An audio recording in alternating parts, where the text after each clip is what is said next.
Hey everyone, welcome back. Ready for another deep dive? Absolutely. Always up for a good mystery. Well, today we've got one for you. We're heading over to Singapore, Bukit Timah Road, to be exact. Early morning, picture this.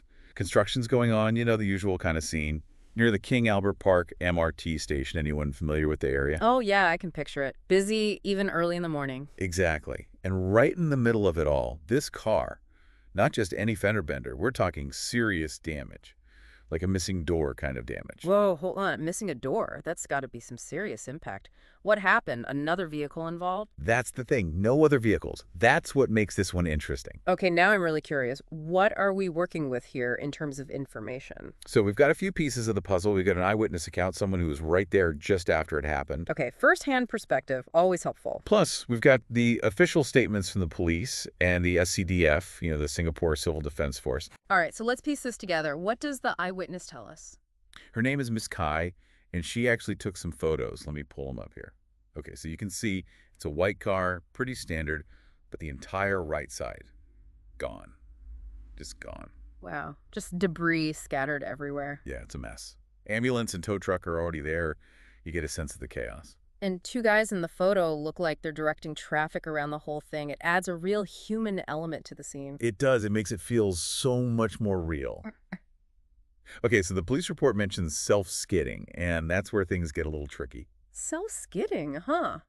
That's interesting. What could make a car skid so violently that a door gets ripped off? I mean, we're not talking about a little bump here. Right. So thinking about skidding in general, what does that actually mean? So think of it this way. Skidding is basically when your tires lose grip on the road.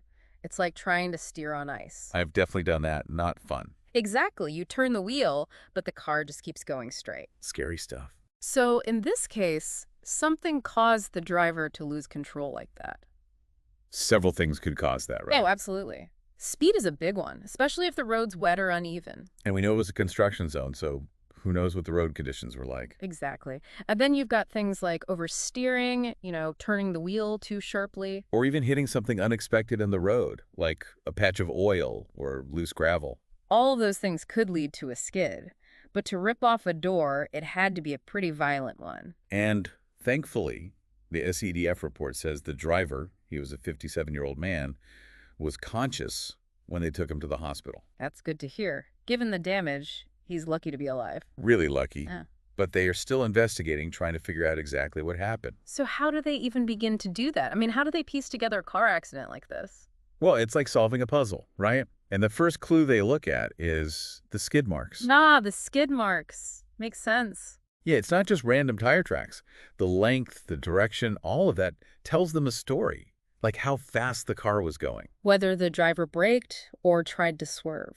Exactly. Then they'll look at the damage to the car itself. Oh, yeah, like where the impact was, how severe it was. Was it a head-on collision, a side impact, or like you said, something completely different? And in this case, that missing door, that's a big clue. Huge. What do you make of that?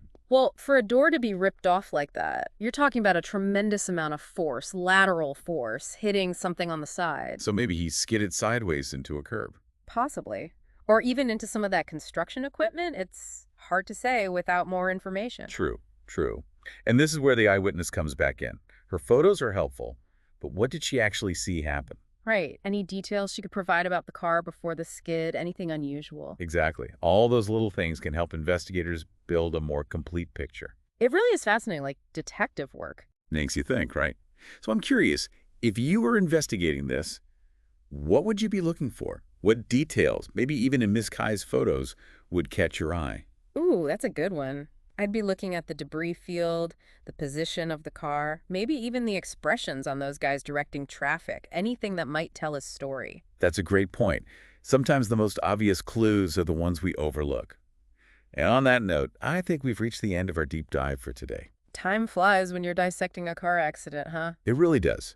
But hopefully, everyone listening now has a little more appreciation for all the work that goes into understanding these things. Even a simple accident can be a lot more complicated than it looks. Absolutely. Always more to the story than meets the eye. So stay curious out there, everyone, and until next time, keep those deep dive suggestions coming.